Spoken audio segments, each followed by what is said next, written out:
Luton, the 20th of June 2014. Today I'm talking with Jackie. Hello, Jackie. Hi, Conrad. When you were one, your parents moved with you from Uganda to the United Kingdom. That's right. Can you tell us when you started realizing that they brought their home culture with them? Oh, goodness. I suppose it would be when I was in primary school, maybe around, 6, 7 years old. And I suppose when you reach that kind of age, when you start going on play dates and things, so I started going to my friends' houses after school, and it's only being in their homes and around their families and seeing the interaction between, mum and dad and then parents and children that you see that things are quite different to how they are when they're in your house, in your own home. So I suppose that would have been the first time I recognised that there was a different culture. Other than us just having a different skin colour, there was a different culture between us at home and this England that I'd grown up in. And what was it? What was the main thing that you started realizing mom would do it differently or dad would do it differently? To be honest, the first thing that comes to mind is respect, really.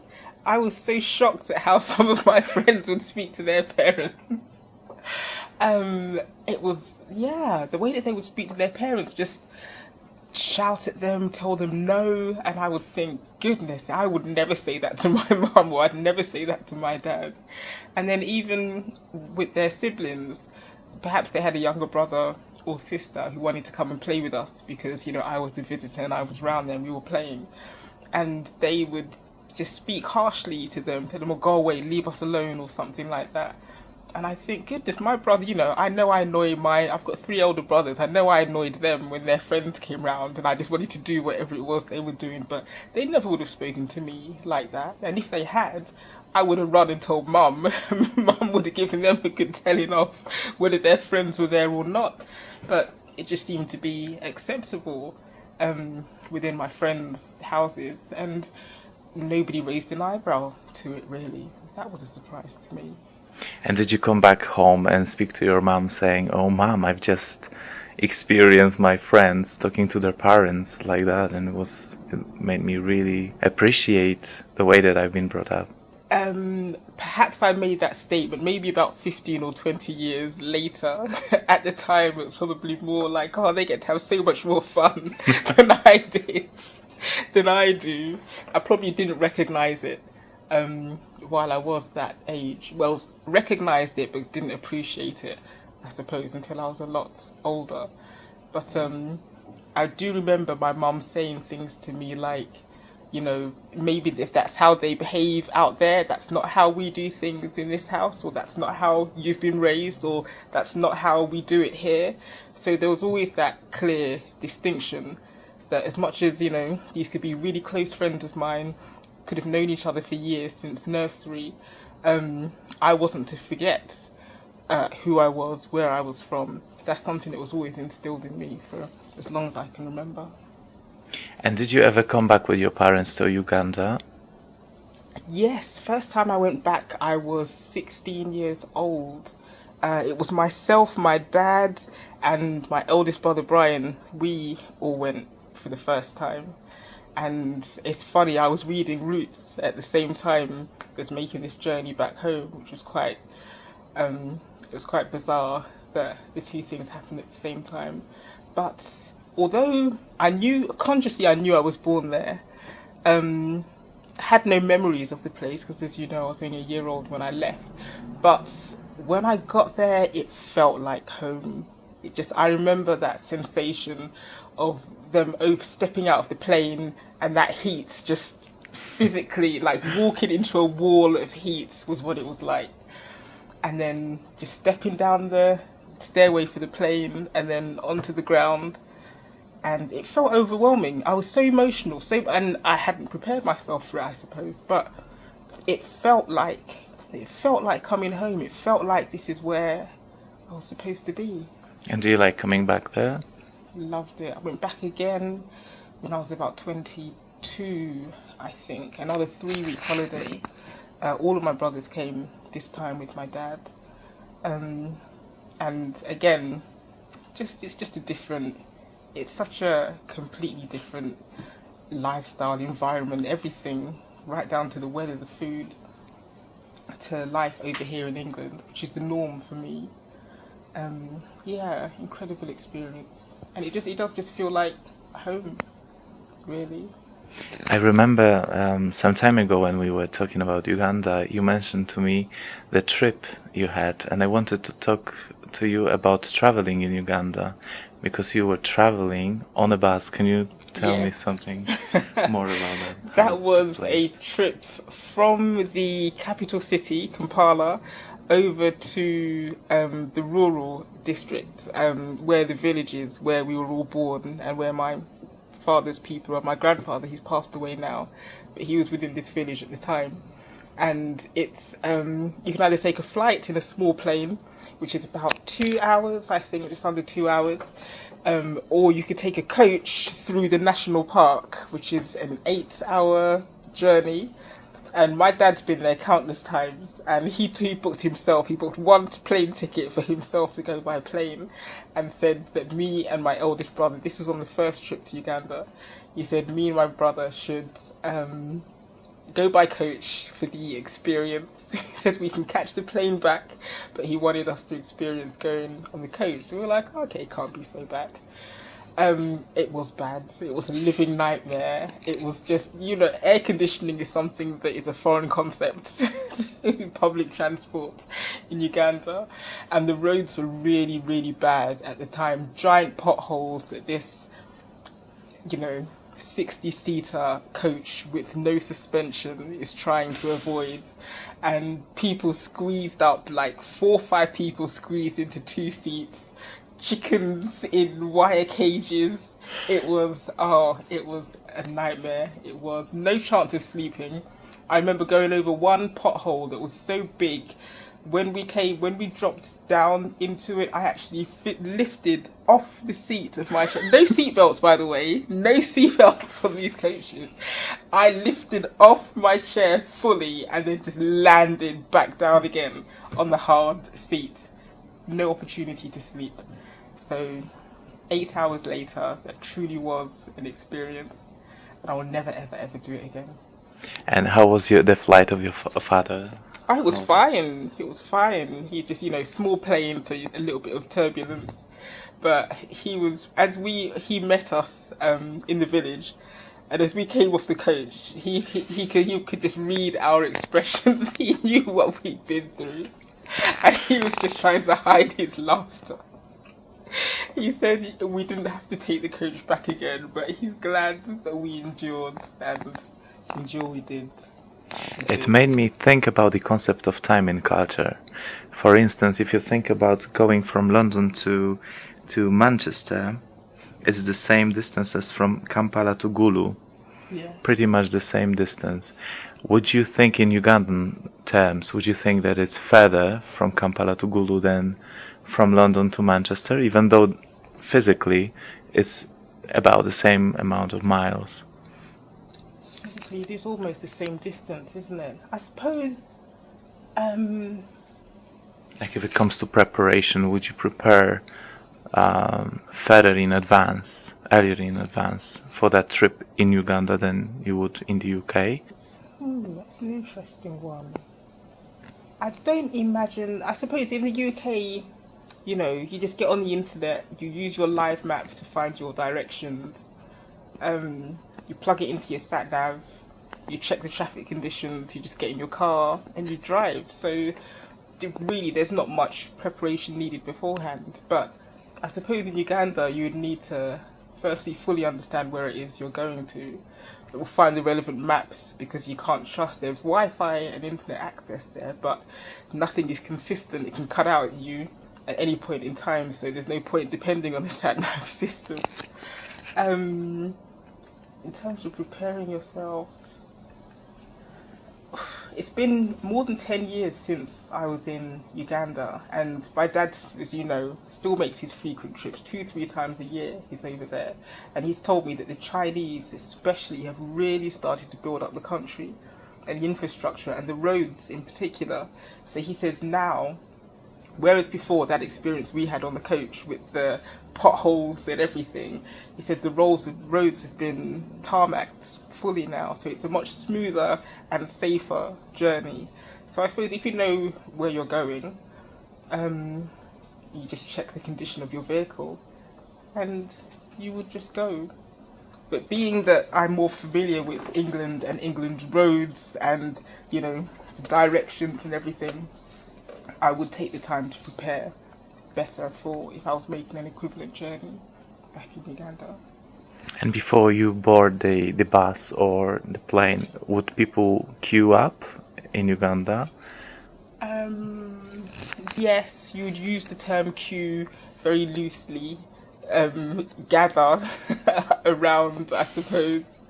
There'll probably be like 50 people standing around just waiting in a huddle, no type of order.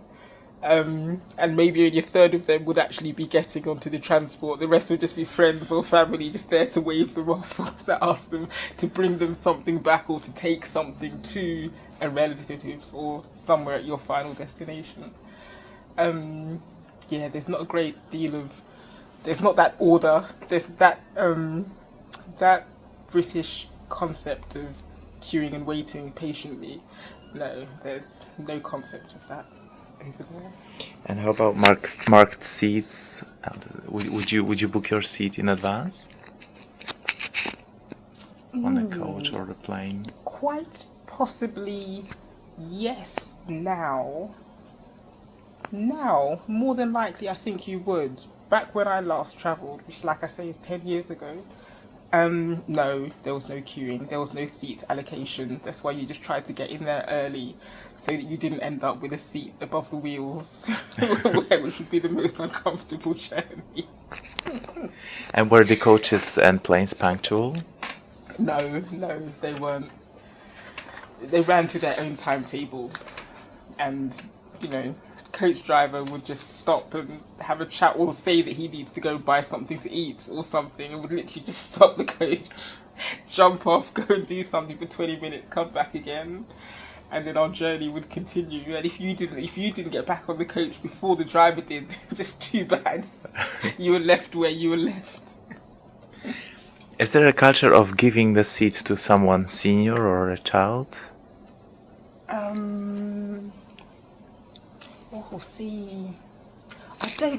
I'm not sure, because one thing I noticed about older people when I was back home is that they are still, you know, they might look frail and, you know, small and weathered, but they are so strong and so independent as well.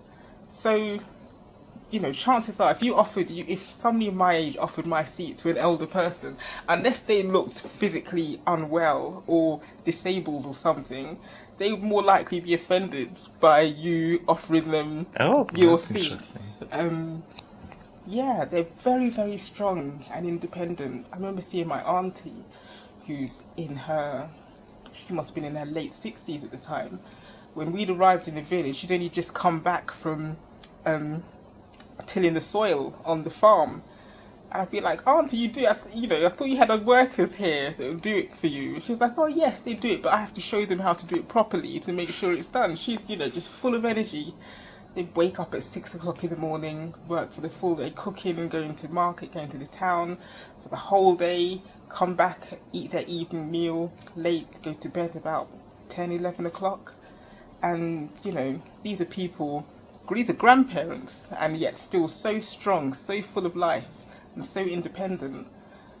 People would more likely, say like a pregnant woman, the majority would offer their seat up to her, and she would willingly accept it. Children, probably not, because again, it's that attitude of, your legs are young and strong, mine are older, so I need this seat more than you do. Yeah. How about the customer service, buying the tickets?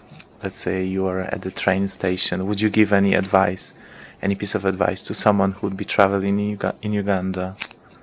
I would probably tell them, know as much factual information for yourself really. So when you get there, you don't really want to be having a conversation. You can't rely on how knowledgeable the person you'd expect to help you actually is. So you're better off finding out everything that you need to know before you get to the station to start trying to purchase your ticket. And there's this expression, there's no hurry in Africa, and it's the honest truth. Quite honestly, you'll never experience something like Trafalgar Square at the rush hour, people rushing about, nobody making eye contact. That's just not life in Uganda. Everybody's strolling. Everybody's got all the time in the world to get done what they need to. And, maybe it's down to the heat alone. You can't rush around when you're living in that kind of climate. But also it is the culture of the people, really. Things will happen when they happen. When they need to get done, they will get done. But, you can't stand over somebody beating them with a stick to make it happen faster, because you will not get the reaction. In the UK, when I sit on a couch next to someone, I would feel really weird trying to talk with that person. I would rather, put my head down and look in my smartphone, checking emails, or do whatever else I can do in the meantime. In Uganda, is it the same way, or you would be expected to talk to your companion? It's a very different culture over there. You'd have a conversation with anybody, anywhere, over anything, really, and they would think nothing of it. If you sat next to someone, in such close proximity, as in a coach or something, they would more likely think that there was something wrong with you if you didn't start to instigate some kind of conversation, or if you weren't responsive to them asking you questions. Yeah, people are very open and chatty and comfortable communicating with each other, and so many of them speak so many different African languages that they can communicate freely with each other. Are there any taboo subjects that you shouldn't bring up? See, Uganda was, when it was colonized, they introduced the Catholic religion, and forcibly introduced this religion, and so through the generations it's kind of continued and carried on. But strangely enough, they adhere to that, the teachings of those gospels and the rules of that religion, far more so than the people over here in England who dominated them and forced it upon them in the first place. So whereas over here, say, 30, 40 years ago, it would be a real issue to be homosexual, whereas in today's climate, it's just something that is accepted as perfectly normal and acceptable. Uganda still holds on to those older concepts that used to be the norm over here in England. So, any kind of conversations about homosexuality or even sex, to be honest, this whole concept of sex before marriage, all of these things you would be very cautious not to discuss with your elders, quite honestly, or with elders within earshot. And then even down to the way that people dress, this whole MTV semi-naked female dressing, totally unacceptable back home at all. Even for me to wear trousers at certain points was a bit, my dad would say, if we're going to go visit this uncle, it's better you put a dress or a skirt on. And when was it? Was it when you were 16 or 23? This was 23, yeah, this was the second visit in my 20s. Yeah, he said, it's just better if I will dress that way. So I was like, this is still my culture. I'm still learning and understanding a lot about it, and it's not offensive to me to wear a dress. Of course, it's a long dress right the way down to calves, if not ankles. But, it's fine. I don't want to walk around causing offence to people, nor want to embarrass my dad because these are his peers. Are there things of Ugandan culture that you would like to show or teach your children? Fundamental, I suppose, is respect, really. And I suppose it's not a Ugandan concept. It's just something that parents that have morals and take pride in themselves, they're the kind of things they try to instill in their children. So just like my parents instill them in me and my brothers, I'd like to think that would be the priority that I try and instill in my girls. Always have respect. Respect will take you around the world and back again.